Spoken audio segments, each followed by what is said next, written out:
오늘 우리가 읽은 말씀은 이사야의 기도입니다. 이사야는 황폐해진 이 현실을 앞에 두고 하나님의 은혜를 구하면서 기도했습니다. 먼저는 하늘아버지를 토기장이라고 고백을 하며 기도합니다. 우리 8절에 보시면 여호와여 이제 주는 우리 아버지이십니다.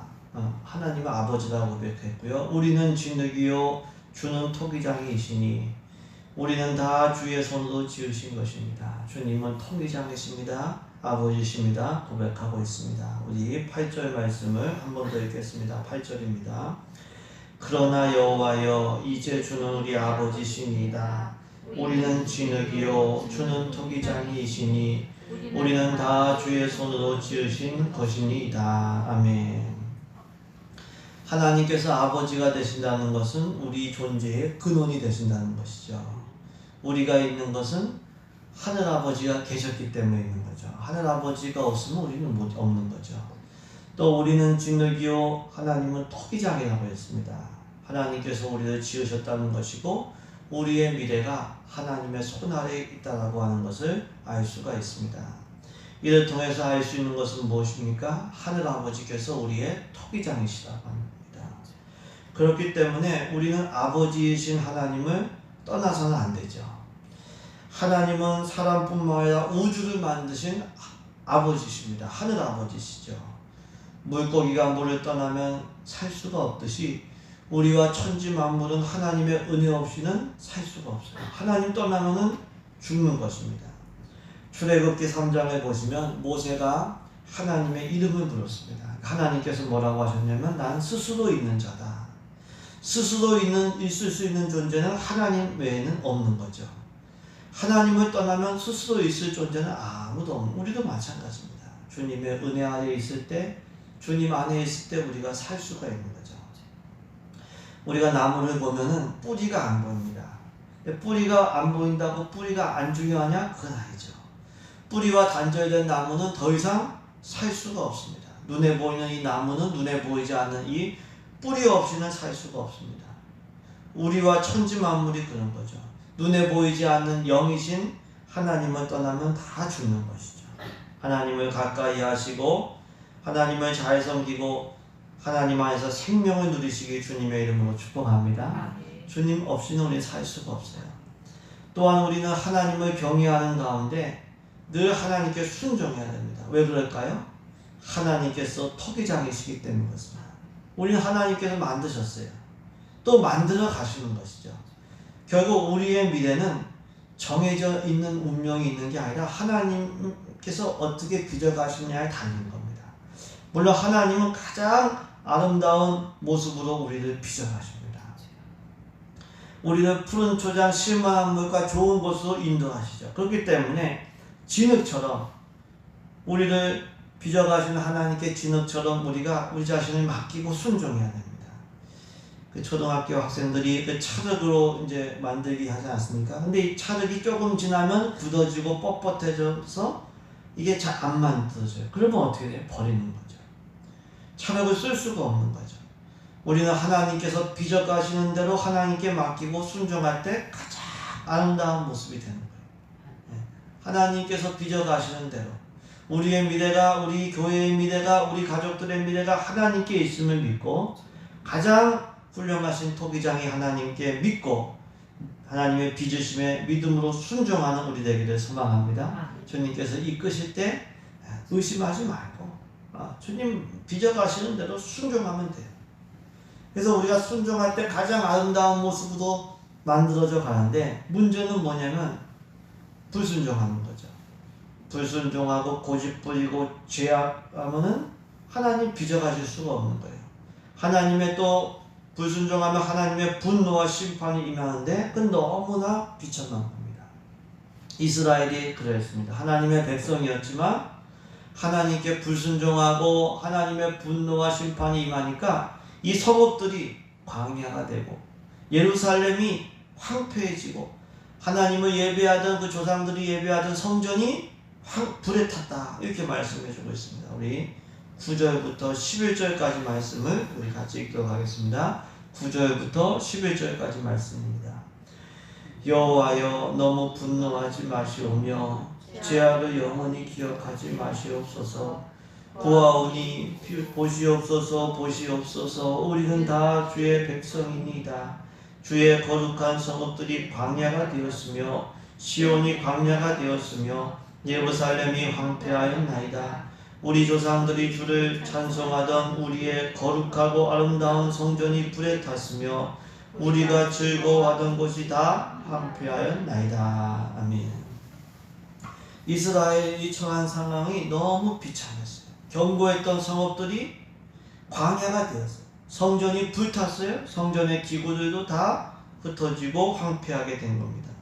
이를 통해 알 수 있는 것은 무엇입니까? 죄악의 결과가 너무 비참하다는 거예요. 죄는 하나님께서 우리에게 은혜로 주신 그 모든 것들을 사라지게 하는 거예요. 그렇기 때문에 우리는 죄짓지 말아야 돼요. 오히려 우리는 순종해야 돼요. 공식이 정해져 있어요. 순종하면 순종할수록 하나님이 은혜를 주시고 불순종하면 불순종할수록 은혜를 거두시는 거예요.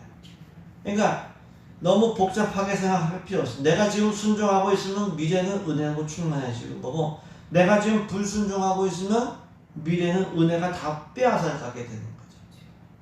죄 지으면 하나님께서 은혜로 주신 것들을 누릴 수가 없어요. 우리는 하나님께서 은혜로 주신 것들을 빼앗기지 말아야 됩니다. 이 코로나19로 인하여 이 공기도 좀 자유롭게 마시는 게 얼마나 큰 은혜인지를 깨닫게 됩니다. 은혜를 잃기 전에는 은혜가 얼마나 귀한지를 몰라요. 그럴 때가 많이 있습니다. 내가 쉴 수 있는 성읍이 있고 내가 언제든지 와서 기도할 수 있는 성전이 있다는 거, 이거 너무 큰 은혜죠. 이 은혜를 깨닫고 순종하는 가운데 계속해서 누리는 우리 되어야 될 줄로 믿습니다. 우리가 순종하지 않고 불순종하면 이 받은 은혜도 다 잃어버리게 되는 거예요. 더 나아가서 우리는 하나님께서 떠나시면 성전은 아무것도 아님을 기억해야 돼요. 아무리 솔로몬 성전이 웅장하고 정말 아름답고 그렇게 했어도 죄로 인하여 하나님께서 떠나가시니까 이게 불타고 황폐해지게 되는 거죠. 그래서 우리가 핵심을 놓치지 말아야 돼요. 핵심은 건물이 아니에요. 물론 건물은 좋으면 좋지만 핵심은 하나님이시고 성읍이나 성전은 하나님께서 주신 은혜인 것이죠. 죄로 인하여 하나님과 멀어지면 성읍이나 집이나 성전은 아무 힘이 없어요. 우리 지켜줄 수가 없어요. 그래서 우리는 눈에 보이는 건물이 아니라 눈에 보이지 않으신 하나님의 임재를 먼저 구하고 찾아야 돼요. 주님과의 임재가 멀어졌으면 이거는 큰일 난 거예요. 그러니까 주님의 임재를 먼저 구하는, 핵심을 먼저 찾는 우리 되기를 소망합니다. 이처럼 이스라엘이 처한 형편은 아주 비참했습니다. 이사야 선지자는 그 형편을 아뢰면서 하나님의 은혜를 구하는 거예요. 우리들의 죄악을 영원히 기억하지 말아주세요. 하나님 보시옵소서, 보시옵소서. 우리도 주의 백성인데 지금 성읍은 다 무너지고 성전은 불탔습니다. 주님 은혜를 베풀어 주세요. 주님 긍휼을 베풀어 주세요. 주님 너무 분노하지 말아주세요. 우리 9절 말씀을 우리 같이 읽겠습니다. 9절 말씀입니다. 여호와여 너무 분노하지 마시오며 죄악을 영원히 기억하지 마시옵소서. 구하오니 보시옵소서 보시옵소서. 우리는 다 주의 백성이니이다. 아멘. 이 죄악으로 인하여 이 나라가 망한 거, 이거 황폐해진 걸 알았어요. 근데 이사야는 절망하지 않고 하나님의 은혜에 소망을 두고 하나님의 은혜와 긍휼을 지금 기도하고 있어요. 주님 너무 분노하지 말아주세요. 주님 봐주세요. 저희들의 형편을 봐주세요. 저희들은 주님 백성이지 않습니까? 저희들 죄악을 영원히 기억하지 마소서. 이렇게 기도하고 있는 것을 볼 수 있습니다. 이를 통해서 아무리 삶이 형편해졌어도 절망하지 말고 하나님의 은혜와 긍휼을 구해야 한다고 하는 것을 우리가 알 수 있습니다. 왜 그럴까요? 하나님은 은혜로우시고 우리를 긍휼히 여겨주시기 때문에. 우리가 하나님의 은혜와 긍휼을 이용하면 안 되겠지만 이 하나님의 은혜와 긍휼을 우리가 기억을 해야 돼요. 진심으로 회개하고 은혜와 긍휼을 구할 때 하나님께서 불쌍히 여겨주셔서 은혜를 주시는 거예요. 그래서 자포자기하거나 자살하거나 포기하지 말고 하나님의 은혜를 구해야 돼. 사울왕은 회개할 줄은 몰랐어요. 근데 다윗은 죄를 졌지만 하나님의 은혜와 긍휼을 눈물로 구했어요. 회복이 된 겁니다. 다시 쓰임 받았습니다. 가룟 유다는 회개할 줄은 몰랐어요. 자살로 했어요. 하지만 베드로도 큰 죄를 졌지만 은혜와 긍휼을 붙들고 눈물로 회개했어요. 다시 쓰임 받은 겁니다. 우리도 하나님 죄를 영원히 기억해 주지 마세요. 우리가 하나님께서 우리 죄악을 영원히 기억하시면 우리는 살아남을 사람이 없어요. 우리도 남의 죄 너무 이렇게 꼬치꼬치 기억하지 말아야 돼요. 그러면 나도 황폐해져. 하나님 죄악을 기억하지 말아주세요. 은혜를 베풀어주세요. 보시옵소서, 보시옵소서. 절망하지 말고 하나님의 은혜와 긍휼을 구하는 우리 되기를 소망합니다. 그 기도가 있을 때 우리만 회복되는 게 아니라 주위 사람 나라가 회복이 되는 거죠. 더 나아가서 우리가 하나님의 은혜와 긍휼을 구하면서 은혜와 긍휼을 받을 만한 그릇이 돼야 돼요. 이사야가 보시옵소서, 보시옵소서. 우린 다 주의 백성입니다. 하나님 백성입니다. 그럼 하나님 백성답게 살아야 되죠. 긍휼을 받을 만한, 은혜를 받을 만한 그릇이 돼야 되죠. 우리가 예수님의 십자가 은혜로 하나님 자녀가 되었다면, 백성이 되었다면 그 은혜를 기억하는 가운데 은혜 받은 자답게 하나님 백성답게 사는 우리가 되어야 될 줄로 믿습니다. 그때 하나님께서 우리의 기도를 받으시고 은혜를 주시는 거예요. 회복을 주시고 긍휼을 주시는 거죠. 이처럼 이사야는 하나님의 은혜와 긍휼을 간절히 구했어요. 주님, 죄악을 기억하지 마시고 저희를 보시고 은혜를 베풀어 주세요. 더 나아가서 하나님의 행하심을 위해서 기도했던 것이 나오고 있죠. 우리 12절 말씀, 하나님 가만히 계시지 말고 저희들을 위하여 행하여 주세요. 우리 12절 말씀을 같이 읽습니다. 여호와여, 이리 이러하거늘 주께서 아직도 가만히 계시려 하시나이까? 주께서 아직도 잠잠하시고 우리에게 심한 괴로움을 받게 하시려나이까? 아멘. 우리 한 번 더 읽겠습니다. 여호와여, 이리 이러하거늘 주께서 아직도 가만히 계시려 하시나이까? 주께서 아직도 잠잠하시고 우리에게 심한 괴로움을 받게 하시려나이까? 아멘. 이사야가 묻고 있는 거예요. 하나님이 모든 일 나라가 망했는데 성전이 불탔는데 이거 보시고 가만히 계시려 하시나이까? 심한 괴로움을 지금 받고 있는데 주님 압제받고 있는데 잠잠히 계시기만 하시겠습니까? 묻는 거죠. 이를 통해서 알 수 있는 것은 무엇입니까? 하나님의 침묵이 우리에게 큰 괴로움이 된다. 우리는 반대가 돼야 돼요. 하나님께서 말씀하시고 은혜 주시고 하나님께서 역사하시면 우리는 구원받는 거고 기쁨이 되는 거예요. 근데 하나님께서 가만히 계시면 이거는 정말 괴롭고 절망스럽습니다. 우리가 사람과의 관계에서도 관계가 안 좋아지면 한쪽에서 입을 다물어요. 침묵을 해요. 그 침묵은 관계의 위기를 의미하고 굉장히 불편한 거예요. 침묵하면, 마음을 안 열고 침묵하면. 그렇기 때문에 우리는 하나님의 침묵을 당연하게 받아들이면 안 돼요. 네? 우리가 기도해도 응답이 없고 예배해도 응답이 없고 가만히 하나님이 침묵하면 하나님 원래 침묵하셔. 하나님 안 살아계셔. 우리가 알아서 하는 거야. 이렇게 생각하면 안 돼. 하나님은 살아계신 하나님이기 때문에 말씀하시고 역사를 하시는 하나님이시죠. 그럼에도 불구하고 기도에 응답이 없고 성읍과 성전이 무너지고 불타도 가만히 계시면 이거는 정상적인 복된 상황은 아닌 거죠. 그렇다면 우리도 이사야처럼 눈물로 은혜를 구하면서 기도해야 돼요. 에스라나 느헤미야서 봐도 다 하나님의 사람들이 하나님의 징계로 어려운 형편에 있을 때 기도부터 했어요. 회개하면서 기도부터 했어요.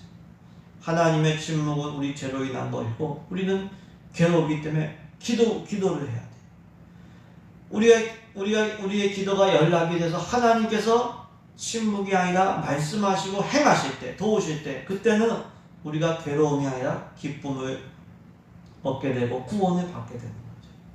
하나님의 행하심, 하나님의 침묵은 괴로우지만 하나님의 행하심은 우리의 구원과 승리와 회복인 것이죠. 다윗은 하나님께서 함께 하심으로 어디를 가든지 승리하고 강성해졌다고 했습니다. 하나님이 행하실 때, 하나님이 함께 하실 때, 하나님이 역사하실 때 우리는 강성해지고 부흥이 임하고 승리가 되는 줄로 믿습니다. 그래서 우리가 늘 하나님 함께 해주세요. 늘 하나님 역사해 주세요. 성령님 역사해 주세요. 기도해야겠지. 출애굽기 17장에 모세가 손을 들면 이스라엘이 이기고 손을 내리면 아말렉이 이겼다고 했어요. 우리가 기도에 손을 들었을 때 하나님께서 긍휼히 여겨주시고 역사하시면 전쟁에서 승리하는 거예요. 침묵하시는 하나님이 아니라 기도를 통해서 역사하시는 하나님을 만나는 우리 되기를 소망합니다. 우리가 기도할 때 하나님께서 역사해 주세요. 긍휼히 여겨주시기 때문에. 그렇기 때문에 우리가 기도해야 돼. 그리고 동시에 우리도 하나님께서 부르실 때 침묵하지 말고 반응하고 응답을 해야 돼. 누가복음 7장을 보시면 예수님께서 그 시대 사람들을 향해서 너희가 피를 들어도 춤추지 않고 곡해도 울지 않는구나. 하나님 말씀을 전했는데 반응하지도 않고 응답하지도 않고 전혀 무감각하고 자기 편한 것만 찾고 악하다는 것이죠. 그렇게 말씀하실 겁니다. 우리는 하나님께서 부르시고 말씀하실 때 민감하게 우리가 반응해야 될 줄로 믿습니다. 하나님 침묵은 괴로움인데 우리는 하나님 부르셔도 침묵하면 못 들은 척하고 그거는 인격적으로 문제가 되는 거죠. 우리는 하나님의 사람이라면 하나님이 부르시고 말씀하실 때 예민하게 민감하게 반응하는 거예요. 그게 하나님 사람이에요. 사람들의 반응과 여론에 예민하면 사람의 종이 되는 거예요. 근데 하나님의 사람은 하나님의 부르심과 말씀에 민감하고 하나님을 의식하는 사람이 영적으로 큰 사람이고 그 사람이 하나님의 사람입니다. 여러분은 뭘 신경 쓰세요? 누구의 종입니까? 누구를 의식하고 있습니까? 사람의 종입니까? 아니면 하나님께 민감한 사람입니까? 하나님께서 말씀하시고 부르실 때 우리가 침묵하지 말고 민감하게 반응하고 주님의 마음을 의식하는 하나님의 사람 되시길 주님의 이름으로 축복합니다.